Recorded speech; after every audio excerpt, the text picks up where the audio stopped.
बिस्मिल्लाहिर्रहमानिर्रहीम। Welcome to biology class. Biology की class में खुशामदीद। बायोलॉजी में chapter number 4 cells and tissue की स्टडी कर रहे थे हम। इस चैप्टर में हमने सेल का जो पोर्शन है वो कंप्लीट कर लिया। हमने सेल को मुकम्मल तौर पे स्टडी कर लिया था जी, और हमने देखा उसकी हिस्ट्री, माइक्रोस्कोप वगैरह देखे, सेल का स्ट्रक्चर देखा और आखिर में सेल्स की टाइप देखी। फिर हमने लास्ट क्लास में टिश्यूज को स्टडी किया था जी, स्टार्ट किया जी टिश्यूज को, और प्लांट टिश्यू हमने कंप्लीट कर लिए थे। आज की क्लास में हमने एनिमल टिश्यूज की बात करनी है, लेकिन क्योंकि थोड़ा सा प्लांट टिश्यू कॉम्प्लिकेट होते हैं तो थोड़ा सा उसको रिवाइज करते हुए फिर हम आगे बढ़ते हैं। तो मैं जरा जल्दी जल्दी रिवाइज करा देता हूँ आपको सारी चीज़ें। टिश्यूज के बारे में बताया था मैंने आपको कि लेवल ऑफ ऑर्गेनाइजेशन में जो सेल्स होते हैं, जब एक जैसे सेल्स कंबाइन होते हैं तो वो आपके पास जो लेवल बनता है उस लेवल को आप कहते हो टिश्यू। हम इस लेवल की स्टडी करने जा रहे हैं। टिश्यू क्या होते हैं जी? A group of cells combined to perform a particular task is called tissue. अगर बहुत सारे सेल्स जिनको एक पर्टिकुलर टास्क परफॉर्म करना होता है, तो अगर वो सेल्स मिल जाते हैं, ग्रुप बना लेते हैं, तो उस ग्रुप को हम टिश्यू कहते हैं। प्लांट टिश्यूज कहते हैं जी उन टिश्यूज को जो प्लांट की बॉडी में पाए जाते हैं। दो टाइप के होते हैं ये, मेरिस्टेमेटिक टिश्यू, परमानेंट टिश्यू। फिर इन दोनों की भी दो दो टाइप्स होती है मजीद। मेरिस्टेमेटिक टिश्यू में होती है एपिकल और लेटरल, जबकि परमानेंट में होती है सिंपल और कॉम्प्लेक्स। सिंपल में आपको तीन कैटेगरी मिलती है, तीन टाइप्स मिलती है, एपिडर्मस, ग्राउंड सपोर्टिंग, जबकि कॉम्प्लेक्स में आपको दो टाइप मिलती है, फ्लोएम और जाइलम। अब हमने फिर उसके बाद इन तमाम टाइप्स को स्टडी किया था, तो उनमें सबसे पहले आते हैं हमारे पास मेरिस्टेमेटिक टिश्यू। ये टिश्यूज जो होते हैं इनके इनमें जो सेल्स पाए जाते हैं उनमें सेल डिवीजन की सलाहियत होती है। लिहाजा ये पौधे की ग्रोथ करते हैं, पौधे की लंबाई को, पौधे की चौड़ाई को बढ़ाते हैं। इन टिश्यूज में जो सेल होते हैं उनके साइज छोटे होते हैं, वैक्यूल इनमें छोटा होता है, न्यूक्लियस सेंटर में मौजूद होता है, वॉल इनकी पतली होती है। इनकी दो टाइप्स होती हैं, एपिकल और लेटरल। एपिकल मेरिस्टेमेटिक टिश्यूज वो मेरिस्टेमेटिक टिश्यूज होते हैं जो आपको स्टेम और रूट की नोकों पर, टिप्स पर मिलते हैं, और यहाँ ये आपकी स्टेम और रूट की लंबाई को बढ़ाते हैं।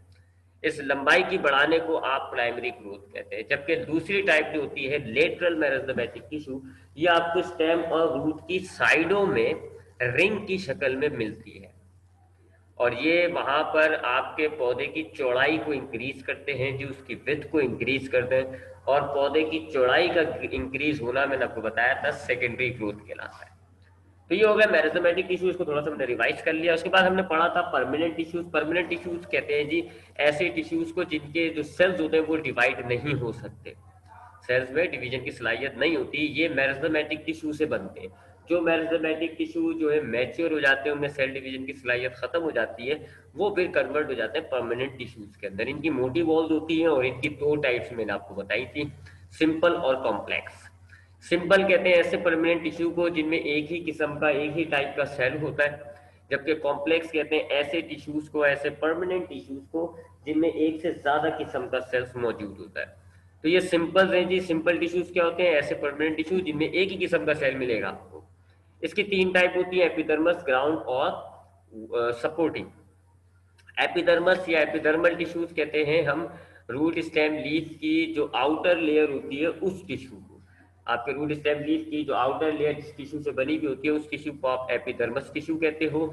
इनके जो सेल्स होते हैं रेक्टेंगुलर शेप्स के होते हैं, और इनके सेल्स के दरमियान कोई इंटरसेलुलर स्पेसिस नहीं होती। इनका मेजर काम जो है वो इनर पार्ट्स की प्रोटेक्शन करना होता है। रूट स्टेम लीफ में जो अंदर के टिश्यूज होते हैं उनकी हिफाजत करना होता है, जबकि कुछ एक्स्ट्रा काम, कुछ एक्स्ट्रा चीजें डेवलप हो जाती हैं।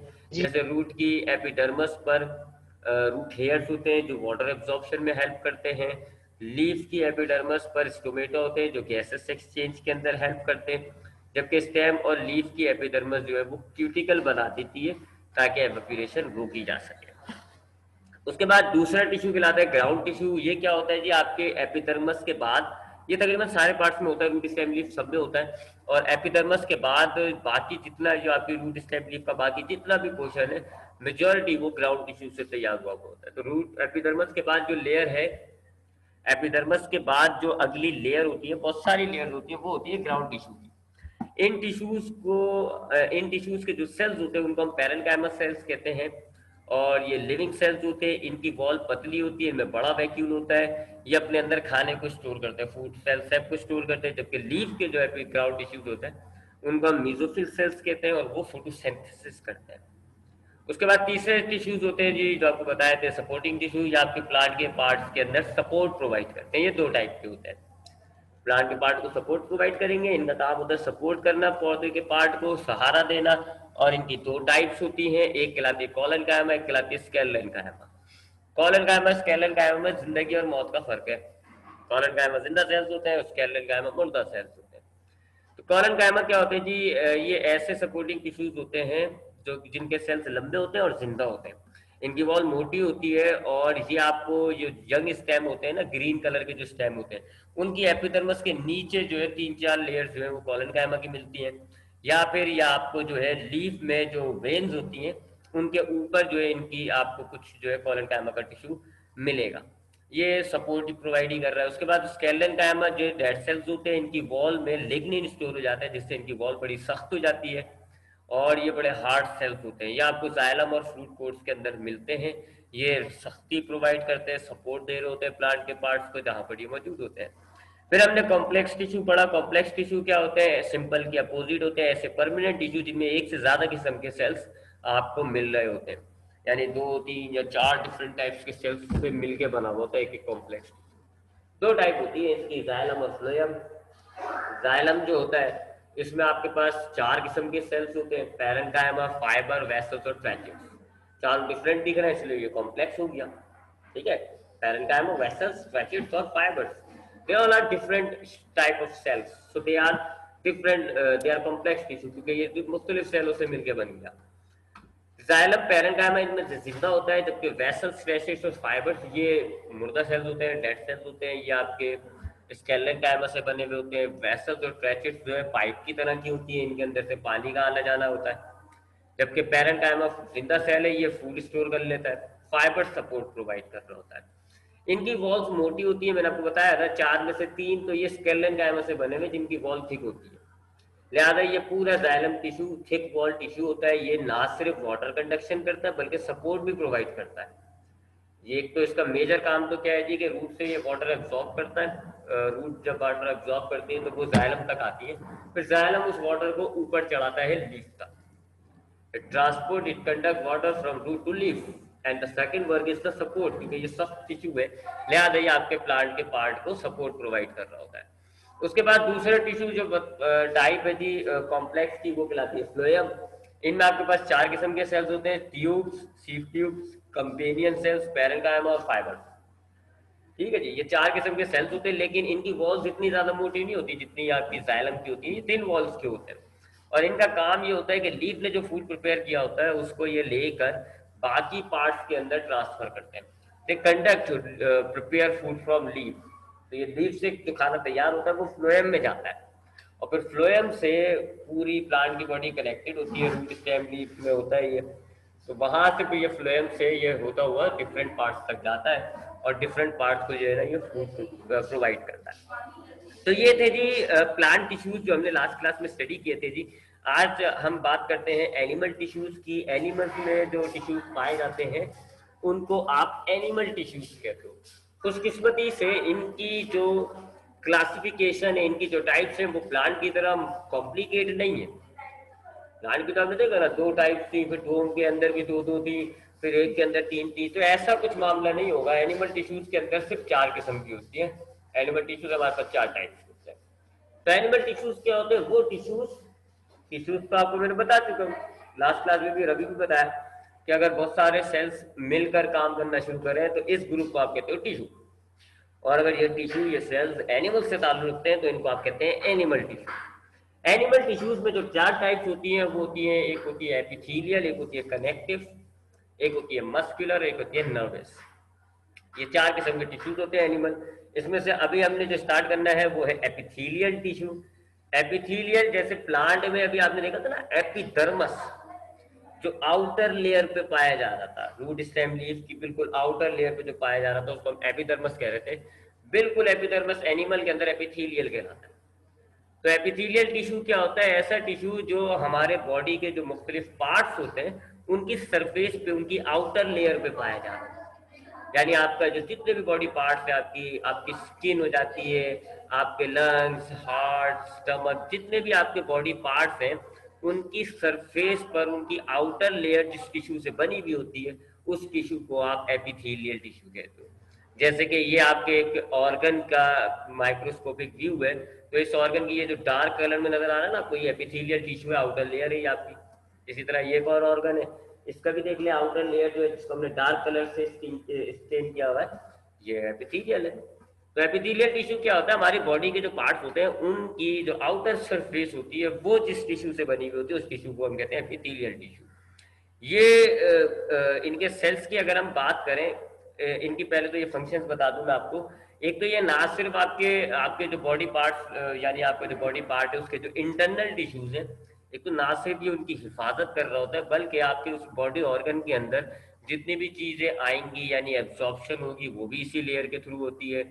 और जितना भी आपका बॉडी पार्ट एक्सक्रीशन करेगा, सेक्रीशन करेगा, वो भी इसी लेयर के थ्रू होता है। तो चूंकि ये आपकी आउटर लेयर होती है बॉडी पार्ट की, तो इसी में से एब्जॉर्ब होती है चीजें अंदर ऑर्गन के, और चीजें ऑर्गन के अंदर से जो बाहर आती है वो भी इसमें से क्रॉस कर रही होती है। तो ये ना सिर्फ आपकी प्रोटेक्शन कर रहा होता है आपके बॉडी ऑर्गन की, ये जो लेयर है आउटर लेयर, ये ना सिर्फ आपके बॉडी ऑर्गन की इंटरनल पार्ट्स की इंटरनल टिश्यूज की हिफाजत कर रहा होता है, बल्कि ये आपके उस बॉडी ऑर्गन के अंदर सेक्रीशन, एक्सक्रीशन, एब्जॉर्प्शन जैसी चीजों को भी मैनेज कर रहा होता है। इसके अगर हम सेल्स की बात करें तो लंबे लंबे से सेल्स होते हैं, चपटे सेल्स होते हैं, और शेप उनका कोई सा भी हो सकता है, लंबे रेक्टेंगुलर टाइप का भी शेप हो सकता है उनका, क्यूब टाइप का शेप भी हो सकता है, चपटे भी हो सकते हैं, but they are tightly packed. ये बड़े आपस में एक दूसरे से बड़े क्लोजली पैक हुए होते हैं, इनके बीच में इंटरसेप्टर स्पेस नहीं होती। ठीक है, ये बिल्कुल सेल्स है जी, और बिल्कुल एक दूसरे से चिपक कर जुड़े हुए। तो बिल्कुल एपिथर्मस की तरह जो हमने प्लांट में पढ़ा था ना, इनके भी जो सेल्स होते हैं वो आपस में क्लोजली पैक हुए हुए होते हैं। And they exhibit polarity. आपको ये जो टिश्यू है ना ये पोलैरिटी शो करता है। पोलैरिटी असल में केमिस्ट्री का टर्म होता है। पोलैरिटी हम केमिस्ट्री में उस वक्त यूज करते हैं जब मॉलिक्यूल के दो सिरे बन जाते हैं, दो एंड्स हो जाते हैं, एक पॉजिटिव एंड होता है, एक नेगेटिव एंड होता है, तो हम कहते हैं जी पोलैरिटी है। पोलैरिटी के मायने होते हैं अगर आपके पास किसी चीज के अलग अलग किनारे बन जाए, एक किनारा अलग हो एक किनारा अलग हो, हम पोलैरिटी में हैं। हम इंसान जो होते हैं पोलैरिटी है। हमारा एक सिरा जो है वो मुंह होता है और दूसरा एंड हमारा पैर है, दोनों अलग अलग दिखते हैं, हमारे दो अलग अलग एंड्स हो गए। ठीक है, इसी तरीके से वो जो हमारी सेल होता है जो खिलौनों वगैरह में लगाते हैं वो पोलैरिटी शो कर रहा होता है, क्योंकि इसका एक सिरे पे पॉजिटिव चार्ज होता है, दूसरे सिरे पे नेगेटिव चार्ज होता है। तो पोलैरिटी कहते हैं हम अगर हमारे पास ऑब्जेक्ट के दोनों जो किनारे होते हैं ना उनमें फर्क आ जाए, एक और दो दूसरा किनारा, दोनों किनारे में फर्क होता है ना, तो उसको हम पोलैरिटी कह रहे होते हैं। ये तो होती है पोलैरिटी। एपिथेलियल टिश्यू जो है वो पोलैरिटी शो करता है, यानी इसका एक एंड और दूसरे एंड में फर्क होता है। इसको जरा ये डायग्राम को देखें, इस डायग्राम को देखें जी, या हाँ चले इसी डायग्राम को देख लें। एक एंड और दूसरा एंड जो है वो हमारे जो है क्या नाम है एपिथेलियल टिश्यू, इसके जो एंड होते हैं उनमें फर्क होता है। क्योंकि एक एंड जो होता है वो बिल्कुल आपका खुला हुआ होता है, उससे कुछ चीज अटैच नहीं होती, क्योंकि आउटर लेयर पर है। पुरानी डायग्राम पे आया जरा ये, अब देखें ये एपिथेलियल टिश्यू है आपके पास जिसको हमने डार्क कलर से स्टेन किया हुआ ना, ये एपिथेलियल टिश्यू है। अब इसका एक किनारा हो गया ये वाला ऊपर वाला, देखें ये, और एक किनारा हो गया इसका ये अंदर नीचे की तरफ। दोनों किनारों में देखें फर्क है, नीचे वाला किनारा दूसरे सेलों से कंबाइन हुआ हुआ है, जबकि ऊपर वाला किनारा फ्री है, इसके साथ कोई सेल नहीं जुड़े थे। हो गई ना पोलैरिटी। आपके एपिथेलियल टिश्यू के दोनों किनारे अलग अलग नजर आ रहे हैं, क्योंकि एक किनारे से टिश्यू अटैच नहीं है, एक किनारे से टिश्यू अटैच है। तो जिनसे टिश्यू अटैच नहीं होते उसको हम कहते हैं एपिकल साइड, और जहां से टिश्यू अटैच हुए होते हैं उसको हम कहते हैं बेसल साइड। ठीक है, तो ये फर्क होता है, इसलिए हम कहते हैं एपिथेलियल टिश्यू के अंदर पोलैरिटी आ जाती है। तो एपिथेलियल टिश्यू के जो सेल्स होते हैं वो रेक्टेंगुलर शेप के होते हैं, क्लोजली पैक होते हैं, बहुत ही ज्यादा क्लोजली पैक होते हैं, उनके दरमियान स्पेस नहीं होती। ये एपिथेलियल टिश्यू पोलैरिटी शो कर रहा होता है, जिस साइड अटैच हुई भी होती है दूसरे टिश्यूज के साथ उस साइड को आप कहते हो बेसल साइड, और जो साइड आपकी अटैच नहीं हुई भी होती, फ्री होती है, not in contact with other sales, उस साइड को आप कहते हो एपिकल साइड।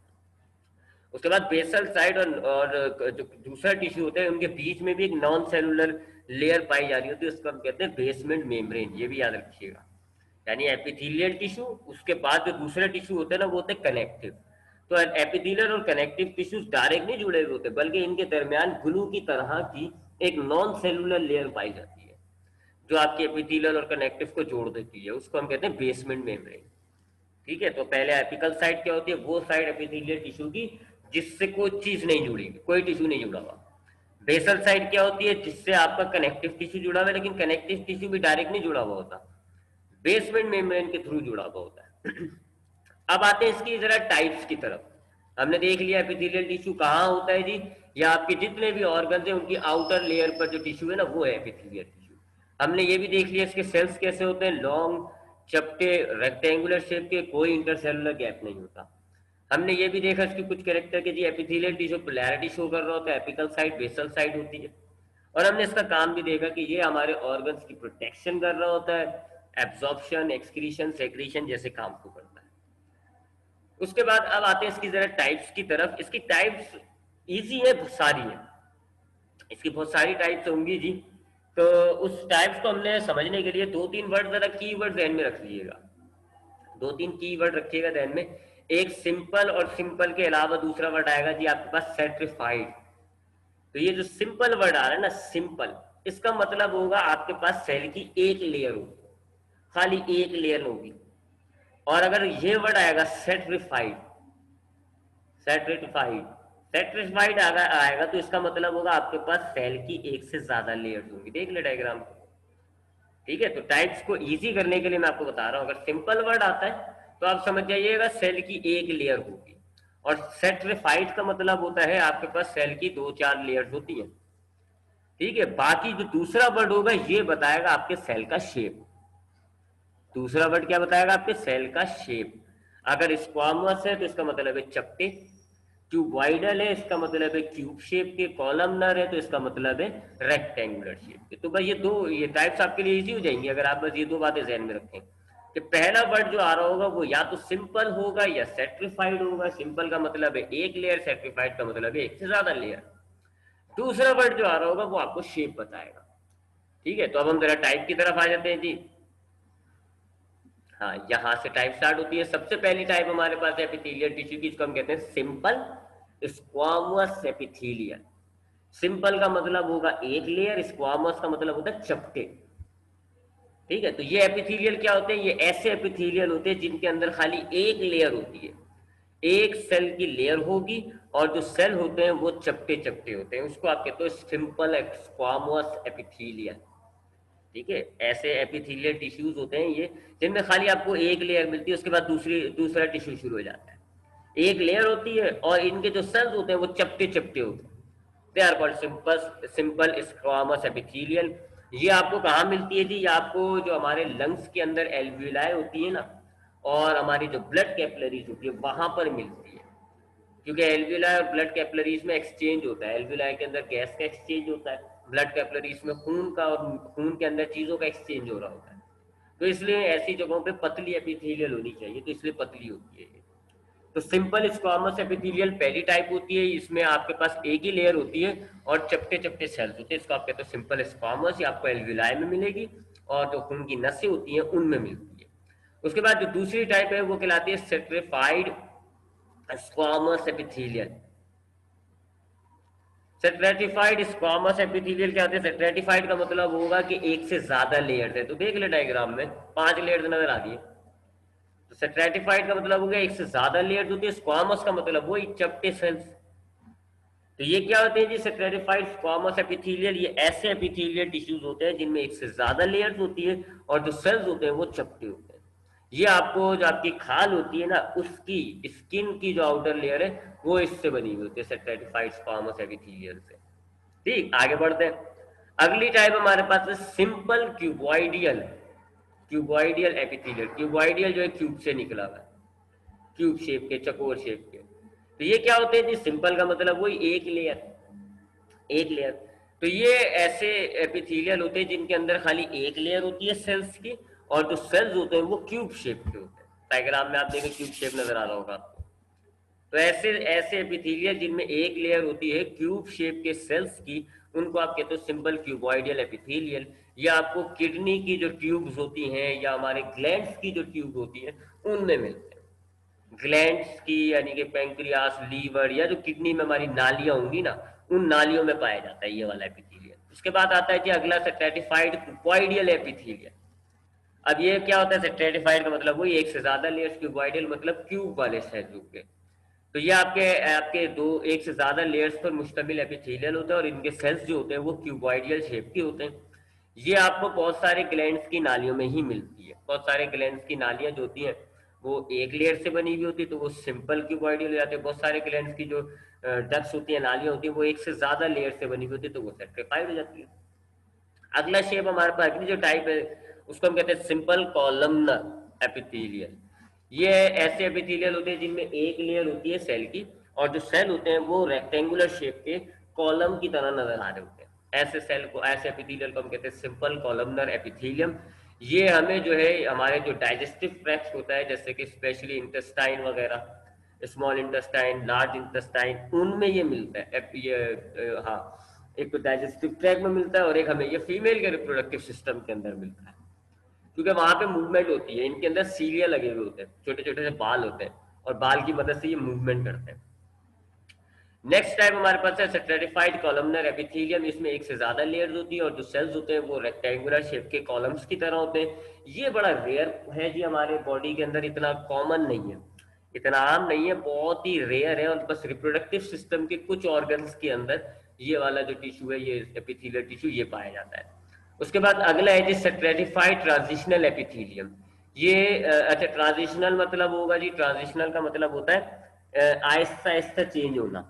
अब आप इसमें देख लीजिएगा, स्ट्रेटिफाइड का मतलब होगा क्या कि जी एक से ज्यादा लेयर्स है, लेकिन ट्रांजिशनल का मतलब है कि इसके शेप का जो साइज है ना वो कॉलमनर है, ना क्यूबॉइड है, ना स्क्वामस है, चेंज हो रहा है। तो नीचे से देखें, आपको नीचे के सेल्स नजर आ रहे हैं स्क्वामस, फिर ऊपर वाले आपको नजर आ रहे हैं कोलमनर, और सबसे ऊपर वाले आपको क्यूबॉइडल नजर आ रहे हैं। तो शेप आहिस्ता आहिस्ता चेंज हो रहा है, इसलिए हमने इसमें वर्ड में डाल दिया ट्रांजिशनल। तो स्ट्रेटिफाइड ट्रांजिशनल एपिथेलियल क्या होते हैं जी? ऐसे सेल्स होते हैं, ऐसे एपिथेलियल टिश्यूज होते हैं जिनमें एक से ज्यादा लेयर होती है और इनके सेल्स का जो शेप होता है वो आहिस्ता आहिस्ता चेंज हो रहा होता है। नीचे सेल का शेप डिफरेंट होता है, बीच में डिफरेंट होता है, टॉप पे डिफरेंट होता है। ऐसे टिश्यू को आप कहते हो स्ट्रेटिफाइड ट्रांजिशनल एपिथेलियल। तो ये हमने एनिमल का पहला टाइप जो होता है एपिथेलियल टिश्यू, हमने उसको देख लिया। Now moving on to the next type, second type हमारे पास जो एनिमल टिश्यू की है उसको हम कहते हैं कनेक्टिव टिश्यू। कनेक्ट का मतलब होता है जोड़ना, तो यही इसका मायने हो जाते हैं। ये ऐसे टिश्यूज होते हैं जो हमारे बॉडी के पार्ट्स को, एक पार्ट को दूसरे पार्ट से जोड़ते हैं, बाइंड करते हैं, कनेक्ट करते हैं। ठीक है, कनेक्ट कर रहे होते हैं। अब कनेक्ट से मुराद ये मत लीजिएगा कि जी एक ग्लू की तरह जोड़ दिया, ये ऐसा नहीं होता कि जी ग्लू की तरह जोड़ दिया कि आपके आपकी एक गोश्त का टुकड़ा लिया और दूसरा आपका जो खाल ली और उसके बीच में ग्लू लगा दिया, कनेक्टिव टिश्यू ने ग्लू लगा के उसको जोड़ दिया, वो हिल नहीं सकते। कनेक्ट का मतलब होगा राब्ता करा रही है। कनेक्ट का मतलब होगा कि आपके एक बॉडी के पार्ट को दूसरे बॉडी के पार्ट से जोड़ा हुआ है, कनेक्ट वाइज, यानी कि राब्ते के वाइज। अगर एक पार्ट से कोई चीज दूसरे को चाहिए, दूसरे से कोई तीसरे को चाहिए, तो इस तरह ये प्रोवाइड कर रहे होते हैं। साथ साथ ये सपोर्ट भी कर रहे होते हैं। आपकी जाहिर बात है, एक एक एक सेल को अगर आपके एक चीजें चाहिए हो रही हैं और ये लाके दे रहा है, या एक एक एक सेल को दूसरे जिससे चाहिए उससे जोड़ के रखा हुआ है, या उसका कुछ चीज काम वाम करके दे रहा है जी, उसको खाना वाना स्टोर करके दिया हुआ है, तो ये सपोर्ट में आ जाती है सारी कैटेगरी। तो कनेक्टिव टिश्यूज क्या होते हैं? ऐसे टिश्यूज होते हैं जो हमारे मुख्तलिफ बॉडी पार्ट्स को आपस में जोड़ते हैं, आपस में उनको सपोर्ट प्रोवाइड कर रहे होते हैं। मुख्तलिफ पार्ट्स को, कुछ ही पार्ट को सहारा दे रहे होंगे, किसी पार्ट को दूसरे पार्ट से कनेक्ट करे हुए होते हैं। तो कनेक्टिव टिश्यूज हमारे पास है जी क्या? ऐसे टिश्यूज जो हमारे मुख्तलिफ बॉडी पार्ट्स को, मुख्तलिफ टिश्यूज को एक दूसरे से कनेक्ट करते हैं, बाइंड करते हैं और फिर इस तरह उनको वो सपोर्ट प्रोवाइड कर देते हैं। अब इस टिश्यू के अगर स्ट्रक्चर को हम देखें तो इस टिश्यू के अंदर तीन चीजें होती हैं। एक तो जेल टाइप का मटेरियल होता है जिसको हम कहते हैं, सेमी फ्लूइड टाइप का मटेरियल होता है उसको हम कहते हैं मैट्रिक्स। ठीक है, जैसे कि साइटोप्लाज्म में हमने पढ़ा था ना, साइटोप्लाज्म सेल, बिल्कुल वही वाला मामला है। हमने साइटोप्लाज्म में क्या पढ़ा था कि पूरा एक सेल, एक जेल टाइप का मटेरियल होता है उसको हम कहते हैं साइटोसोल। फिर उसमें लंबे लंबे फाइबर्स होते हैं सपोर्ट के लिए, उसको हम कहते हैं साइटोस्केलेटन। और फिर छोटे छोटे से ऑर्गेनल्स होते हैं जिनको हम सेल ऑर्गेनल्स कहते हैं। बिल्कुल सेम स्ट्रक्चर है इसका कनेक्टिव टिश्यू का। एक पीछे जेल टाइप का मटेरियल है उसको आप मैट्रिक्स कह रहे हो, फिर उसमें लंबे लंबे से फाइबर्स हैं, लंबे लंबे से फाइबर्स हैं जिनसे आपके इस जेल टाइप के मैट्रिक्स को सपोर्ट मिल रहा होता है। और फिर जगह जगह सेल्स होते हैं, जो कि सेल्स की वजह से इसकी मुख्तलिफ टाइप होते हैं। अगर कॉन्ड्रियोसाइट्स होते हैं तो ये कार्टिलेजेस होते हैं, ऑस्टियोसाइट्स होते हैं तो ये बोन्स होती हैं, और ब्लड सेल्स होते हैं तो यानी कि white blood cell, red blood cell, तो फिर ये ब्लड बन जाता है। तो सेल की टाइप की वजह से फिर ये तरह डिफरेंट हो जाएगा।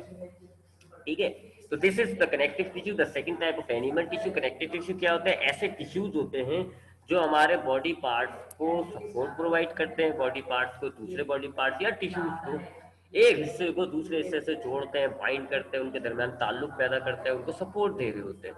इनका स्ट्रक्चर देखें तो इनमें सेमी मैट्रिक्स होता है, यानी कि इनके पूरा फ्लूइड टाइप का होता है ये, और उसमें भी लंबे लंबे से फाइबर्स होते हैं प्रोटीन के सपोर्ट के लिए, और बहुत सारे सेल्स मौजूद होते हैं। इसकी एग्जांपल्स अगर हम देखें बॉडी में तो बोन्स, कार्टिलेजेस, एडिपोज टिश्यू और blood, they are the four basic example, four basic connective tissue in your body. आपके जिस्म में चार बड़ा कनेक्टिव टिश्यू है, बोन्स, कार्टिलेजेस, एडिपोज टिश्यू और ब्लड। इनके काम देख रहे हैं, काम वही है। बोन्स का काम क्या है? हड्डियों का, आपके जिस्म में जो हड्डियां हैं, हाथों में पैरों में जो हड्डियां हैं, इनका काम क्या है? या आपके गोश्त को, आपके बॉडी पार्ट को, जैसे आपके हाथ की हड्डी जो है आपके हाथ को सपोर्ट प्रोवाइड कर रही होती है, कनेक्ट कर रही है आपकी बॉडी को। आपके दिमाग, आपके बेस आपके हाथों से जुड़ा हुआ है थ्रू हड्डियां, बोन्स। तो बोन्स कनेक्टिव टिश्यू हो गए ना, क्योंकि ये आपकी बॉडी के पार्ट्स को कनेक्ट कर रहा है, बाइंड कर रहा है, लिंक पैदा कर रहा है, सपोर्ट दे रहा है। ये कार्टिलेजिस का काम है। आपकी नाक की जो हड्डी है ये कार्टिलेजिस है। आपकी कान का जो बाहर निकला हुआ पिन्ना है ये कार्टिलेज से बना हुआ है। अब कार्टिलेज का काम क्या है? सिर्फ आपके कान को सपोर्ट दे रहा है। अगर आपके कान में ये कार्टिलेज ना हो तो आपका कान इस तरह खड़ा ना रहे, गिरता रहेगा। आपके कार्टिलेजिस ने कान में क्या पैदा किया हुआ? सपोर्ट पैदा किया हुआ, सहारा पैदा किया हुआ, कान आपका खड़ा हुआ है। इसके अलावा कोई काम नहीं है, बस सपोर्ट प्रोवाइड कर रहा है। हो गया ना कनेक्टेड टिश्यू। एडिपोज टिश्यू क्या होते हैं? ऐसे टिश्यूज होते हैं जो फैट स्टोर कर रहे होते हैं हमारी बॉडी में। आपकी खाल के नीचे पाए जा रहे होते हैं एडिपोज टिश्यू, ये फैट स्टोर कर लेते हैं। ये क्या कर रहे हैं? ये सपोर्ट पैदा कर रहे हैं। खाल के नीचे बैठे हुए टिश्यू फैट स्टोर कर ली, ताकि आपको कभी कल आपको आपके पास एनर्जी की कमी हो तो एडिपोज टिश्यू में जो फैट स्टोर हुई होगी आप उसके जरिए एनर्जी प्रोड्यूस कर लोगे। तो they are not only providing support, आपको ना सिर्फ ये आपके पार्ट्स को सपोर्ट दे रहे हैं बल्कि कनेक्ट भी कर रहे होते हैं। ये जो एडिपोज के टिश्यू होते हैं ये फिर आपकी दो टिश्यूज के दरमियान भर जाता है, जाहिर बात है आपकी भी कनेक्शन हो गई। सिमिलरली ब्लड का केस ले लो आप। ब्लड तो सबसे बेहतरीन कनेक्टिव टिश्यू है आपकी बॉडी के अंदर। ये एक तो ना सिर्फ आपकी बॉडी पार्ट्स को कनेक्ट करता है, आपका डाइजेस्टिव सिस्टम इसके अंदर होते हैं जी, फूड मटेरियल रिस्पिरेटरी सिस्टम में होता है, आपके पास लंग्स के अंदर होती है ऑक्सीजन, किडनी को चाहिए, बाकी ऑर्गन्स को चाहिए। तो बाकी ऑर्गन्स को कनेक्ट होना है जी लीवर से, लंग्स से और डाइजेस्टिव ट्रैक्ट से। बाकी ऑर्गन्स अगर लंग और डाइजेस्टिव ट्रैक्ट सिस्टम से कनेक्ट होंगे तभी तो उसको न्यूट्रिएंट्स और ऑक्सीजन मिलेगी। ब्लड कनेक्ट करता है आपके बॉडी के एक एक पार्ट को। ब्लड ने कनेक्ट किया हुआ है डाइजेस्टिव सिस्टम से और रिस्पिरेटरी सिस्टम से। ब्लड है जो आपके डाइजेस्टिव सिस्टम से चीजों को से फूड लेता है और आपको और दूसरे पार्ट्स को दे रहा होता है। लंग्स से आपकी ऑक्सीजन लेता है, दूसरे पार्ट्स को दे रहा होता है, तो कनेक्शन दे रहा है ना। बाइंड किया हुआ है इसने आपकी बॉडी के पार्ट्स को, सपोर्ट कर रहा है आपकी बॉडी के पार्ट्स को। बॉडी के पार्ट्स को खाना चाहिए, नहीं ले सकते हो खुद जाके डाइजेस्टिव ट्रैक्ट से, ब्लड लाके दे रहा है। बॉडी के पार्ट्स को ऑक्सीजन चाहिए, लंग्स तक ले जाके, लंग्स में जाके नहीं ले सकते। क्या हमारा किडनी लंग्स पे आके ऑक्सीजन लेगा? नहीं जा सकता, ब्लड लाके देता है उसको ऑक्सीजन। तो it is supporting the different body parts. तो सबसे बेहतरीन है जी आपके पास ये ब्लड। फिर और भी प्रोटेक्शन के हवाले से भी सपोर्ट करता है। तो कनेक्टिव टिश्यूज की ये चार एग्जांपल्स होती हैं, बोन्स, कार्टिलेजेस, एडिपोज टिश्यूज और ब्लड। अब थोड़ा थोड़ा सा इनके हवाले से बात कर लेते हैं। वैसे तो हमने कर भी लिया भी इतनी अच्छी खासी बात। बोन्स की बात करें तो आपके जिस्म में जितना भी हड्डियों का जो स्ट्रक्चर है ना, ये बोन से बना हुआ होता है, और ये सारा जो स्ट्रक्चर इसको आप स्केलेटन कहते हो। तो आपकी बॉडी में जो एंडोस्केलेटन, अंदर का स्केलेटन पाया जा रहा है, it is made up of bones. Bones की अगर हम अभी एक जनरल से स्ट्रक्चर देखेंगे, बाकी बोन्स आगे आएंगे तब हम स्टडी करेंगे। बोन में दो पार्ट्स होते हैं। एक आपकी कॉम्पैक्ट बोन होती है, एक तो आउटर लेयर होती है।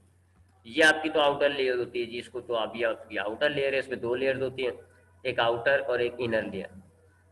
उसके बाद आउटर लेयर आप हटा दें तो आपकी बोन में दो पार्ट होते हैं। एक ये होता है जी आउटर पार्ट, ये जरा सख्त होता है, इसको आप कहते हो कॉम्पैक्ट बोन या डेंस बोन। ये होती है जी बाहर वाली, ये सख्त होती है जरा। इसमें कैल्शियम फॉस्फेट के कंपाउंड, कैल्शियम फॉस्फेट जो है वो इनमें स्टोर हुआ होता है।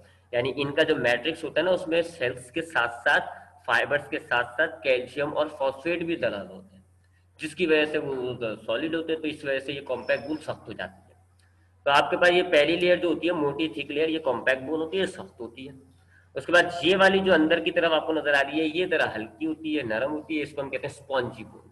और फिर इस स्पॉन्जी बोन के अंदर बीच में एक कैविटी पाई जाती है, मेडुलरी कैविटी, जिसमें बोन बोन मैरो आता है, बोन मैरो मौजूद होता है। ठीक है, तो ये तीन चार काम इसकी लेयर्स हो गई। एक कॉम्पैक्ट बोन हो गई, फिर एक स्पॉन्जी बोन हो गई, फिर बीच में एक पतली सी नाली सी गुजर रही है, मेडुलरी रे, उसको उसमें जो है बोन मैरो स्टोर हुआ हुआ होता है। और हमारे जो बोन्स में मैंने आपको बताया ना, मैट्रिक्स होता है, मैट्रिक्स में फाइबर्स होता है। कॉम्पैक्ट बोन में मैट्रिक्स फाइबर्स में के अलावा सेल्स होते हैं जी, ऑस्टियोब्लास्ट, ऑस्टियोसाइट्स नाम के सेल्स होते हैं। और कॉम्पैक्ट बोन में तो वो कैल्शियम फॉस्फेट भी होता है, जबकि स्पॉन्जी बोन में कैल्शियम फॉस्फेट होता है लेकिन ज्यादा नहीं होता। तो बोन्स में हमारे पास मैट्रिक्स फाइबर्स में जो सेल्स पाए जा रहे होते हैं उनको हम कहते हैं ऑस्टियोब्लास्ट एंड ऑस्टियोसाइट्स। ये आपकी बॉडी में सपोर्ट प्रोवाइड कर रहा है, आपकी बॉडी को सख्ती दे रहा है, आपकी बॉडी की कनेक्टिविटी, आपकी बॉडी के पार्ट्स को कनेक्ट कर रहा है, आपके बॉडी के पार्ट्स की प्रोटेक्शन कर रहा है। लीवर, लंग्स, हार्ट की अंदर उसको पैक करके हिफाजत कर रहा है ना, आपके जो रिब्स है वो आपके लंग्स की हिफाजत कर रहा है। तो ये support, rigidity, connectivity and protection. Cartilages क्या होते हैं जी? हड्डियों की तरह के ही कनेक्टिव टिश्यूज होते हैं, लेकिन थोड़े से फ्लेक्सिबल होते हैं, इलास्टिक होते हैं। यानी हड्डियां तो आपकी सख्त होती है ना, उनमें तरह से भी लचक नहीं होती, मूवमेंट नहीं होती। ये आपकी तरह नरम से होते हैं, फ्लेक्सिबल होते हैं, इलास्टिक होते हैं, इनको आप तरह मोड़ सकते हैं। तो ऐसी बोन्स को हम कहते हैं कार्टिलेजिस। इनमें और बोन्स में फर्क क्यों है जी ऐसा? बोन्स क्यों हार्ड है और कार्टिलेजिस में क्यों नरमी है? कार्टिलेजिस जैसे आपके कान की जो हड्डी है ना, ये कार्टिलेज है, तो इसको ज्यादा ध्यान में रखिएगा कार्टिलेजिस को। तो कान में जो हड्डी कार्टिलेजिस, ये आपकी नॉर्मल हड्डियां जो होती हैं सख्त होती हैं और ये जरा फ्लेक्सिबल होते हैं। वाई? क्योंकि इन दोनों के स्ट्रक्चर में छोटा सा डिफरेंस होता है। मैंने आपको बताया था कि मैट्रिक्स होता है, मैट्रिक्स में फाइबर्स होते हैं, सेल्स होते हैं। मैट्रिक्स दोनों में मिलेगा आपको, बोन में भी मैट्रिक्स होगा, कार्टिलेजिस में भी होगा। फाइबर्स भी दोनों में होते हैं, कार्टिलेजिस में भी फाइबर्स होंगे, बोन्स में भी फाइबर होंगे।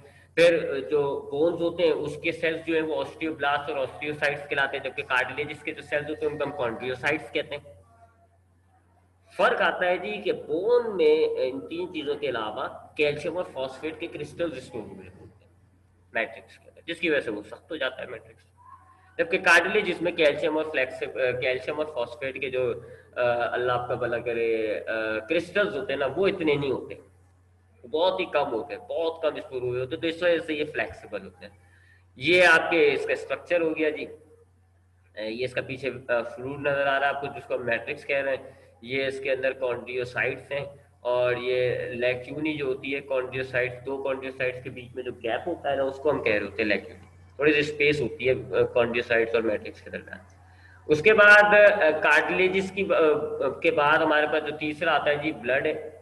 ब्लड भी एक कनेक्टिव टिश्यू है। इसके अंदर तो आपको पता है जी, इसका मैट्रिक्स जो होता है वो रेड कलर का होता है, प्लाज्मा कहते हैं। उसमें फाइबर्स भी होते हैं, और इसमें जो सेल्स होते हैं, इसके जो सेल्स होते हैं, जैसे कि बोन्स के मैंने आपको बताया ऑस्टियोब्लास्ट, ऑस्टियोसाइट। कार्टिलेजिस के सेल्स को हम कहते हैं कॉन्ड्रियोसाइट।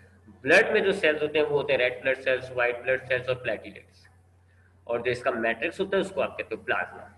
ठीक है, तो ब्लड में आपको तीन किस्म का सेल्स मिल रहा है, मैट्रिक्स मौजूद है। सबसे बेहतरीन कनेक्टिव टिश्यू है आपकी बॉडी के डिफरेंट पार्ट्स को इसने कनेक्ट किया हुआ होता है आपस में, और उसकी मदद से, ये ब्लड की मदद से ट्रांसपोर्टेशन हो रही है आपकी बॉडी में। ये चीज़ों को एक जगह से दूसरी जगह लेके जा रहा है, आपकी चीज़ों की आपकी बॉडी की हिफाजत करता है। आपने पढ़ा होगा कि वाइट ब्लड सेल्स हमारे बैक्टीरिया जरासीमों को मार देता है, तो यूं हिफाजत कर रहा है। ब्लड क्लॉटिंग जो तीसरा आपके पास कंपोनेंट है सेल्स के अंदर, इसमें प्लेटिलेट, वो ब्लड को जमाता है, जिससे ब्लड का जो फ्लो होता है ना, बह रहा होता है। अगर आपका जख्म लग जाए तो आपका खून वहां से बहने लग जाता है, थोड़ी बार आप देखते हो खून जम जाता है, इसको आप कहते हो ब्लड क्लॉटिंग। तो ब्लड क्लॉटिंग वो प्लेटिलेट कर रहा होता है। तो काफी काम नहीं होगा इसके, एक आपकी बॉडी के डिफरेंट पार्ट्स को कनेक्ट कर रहा है, एक जो आपके मुख्तलिफ पार्ट्स को सपोर्ट दे रहा है, बाइंड किया हुआ है, कनेक्टिविटी क्रिएट की है, ट्रांसपोर्टेशन दे रहा है, बॉडी की हिफाजत कर रहा है बैक्टीरिया वगैरह से, ब्लड क्लॉटिंग कर रहा है। इसलिए मैंने इसको कहा था कि ये एक इंपॉर्टेंट कनेक्टिव टिश्यू है आपकी बॉडी का। उसके बाद एडिपोज टिश्यूज की बात करते हैं जी। एडिपोज एडिपोज टिश्यू में वही मैट्रिक्स होता है। मैट्रिक्स के अंदर जो सेल्स होते हैं उनको हम कहते हैं एडिपोसाइट्स। ये आपके पास एक डायग्राम बनी हुई है एडिपोसाइट्स की। बड़ा सिंपल सा सेल होता है एडिपोसाइट्स। इसमें सेल मेम्ब्रेन होती है, साइटोप्लाज्म, न्यूक्लियस होता है, ऑर्गेनल्स होते हैं तमाम। न्यूक्लियस वही मेम्ब्रेन वाला होता है यूकेरियोटिक, ऑर्गेनल्स होते हैं माइटोकॉन्ड्रिया वगैरह सब। लेकिन एक बड़ा सा फैट रिजर्वियर होता है, एक ऑर्गेनल होता है फैट रिजर्वियर के नाम से, जिसमें फैट स्टोर हुआ हो। तो उसका साइज तकरीबन आपका 70-80% आपके पूरे सेल का वॉल्यूम इस ऑक्यूपाई किया हुआ होता है। और उस फैट रिजर्वियर में ना फैट स्टोर हुई होती है। तो ये होता है एडिपोसाइट। इन जैसे सेल्स से मिलकर बना हुआ होता है ये टिश्यू, एडिपोस टिश्यू। इसका काम क्या होता है जी, ये देखें ये एडिपोस टिश्यू है, बहुत सारे 4 आपको एडिपोसाइट दिखाए मैं। इसका काम क्या होता है कि जी आपके खून में से जो फैट होती है ना, ये उसको ले लेता है और इसको अपने ये फैट रिजर्वियर के अंदर स्टोर कर लेता है ट्राइग्लिसराइड्स की फॉर्म में। इसकी जो फैट होती है ना, लिपिड्स वगैरह, इसकी कई शक्लें होती हैं, तो ये ट्राइग्लिसराइड्स की शक्ल में इसको स्टोर कर लेता है। तो यूं जो है एनर्जी की एक शक्ल जो है इसके पास स्टोर हो रही है। और इससे क्या होता है जी, इससे काफी फायदे होते हैं। एक तो ये होता है कि ये जिधर पाया जा रहा होगा वहां पर एनर्जी, एक्सेस एनर्जी स्टोर हो गई है। अगर कल कल आपको कभी एनर्जी की जरूरत होगी तो एडिपोस जो है, एडिपोस टिश्यू जो है, ये फैट को निकाल देगा ब्लड के अंदर, और फिर ब्लड में जो है वो फैट डाइजेस्ट हो जाएगी। ठीक है, तो एक्सेस एनर्जी को स्टोर कर रहा है। फिर उसके अलावा प्रोटेक्ट करता है ऑर्गन्स को, क्योंकि आपके जो मुख्तलिफ ऑर्गन्स होते हैं उन पे जब ये एडिपोस टिश्यू की तह चढ़ जाती है, एक लेयर बन जाती है, जैसे दिल पे, आपके दिल में या आपके जो बॉडी ऑर्गन है जैसे कि किडनी, उसके इर्द गिर्द इसकी एक लेयर तह चढ़ जाएगी, एक लेयर हो जाएगी। तो वो एक ऑर्गन जो है आपका इस लेयर के अंदर पैक हो गया, जिससे क्या होगा, शॉक वगैरह से उस ऑर्गन को प्रोटेक्शन मिलेगी, झटके से, इनसे उसकी हिफाजत हो रही होती है। तो होता है ना, अक्सर आप एक कोई गुलदान होता है शीशे का, उसको आपने एक जगह से दूसरी जगह पहुंचाना होता है, तो आप उसको डब्बे में पैक कर देते हो। क्यों? ताकि झटके लगेंगे तो डब्बा डब्बा जो है आपके उस गुलदान को टूटने से बचाएगा। यही काम किया एडिपोस ने। आपके ऑर्गन्स के इर्द गिर्द एक तह चढ़ा दी थी एडिपोस की, ताकि आपके ऑर्गन्स जो है झटके से महफूज रहे। तो ये इसका एक इंपॉर्टेंट काम होता है। बाकी एक्सेस एनर्जी को स्टोर कर रहा होता है इंसुलेशन। हीट जो होती है, फैट जो होती है, आपकी गर्मी को अंदर नहीं जाने देती, इसको हम इंसुलेशन कहते हैं। हमारी जो गर्मी होती है ना, एनवायरनमेंट की गर्मी हमारे ऑर्गन्स तक नहीं पहुंच रही, क्योंकि ये फैट की तह चढ़ी हुई होती है। तो ये हमारी गर्मी से भी हमें बचा रहा होता है। तो ये कुछ काम हो जाते हैं।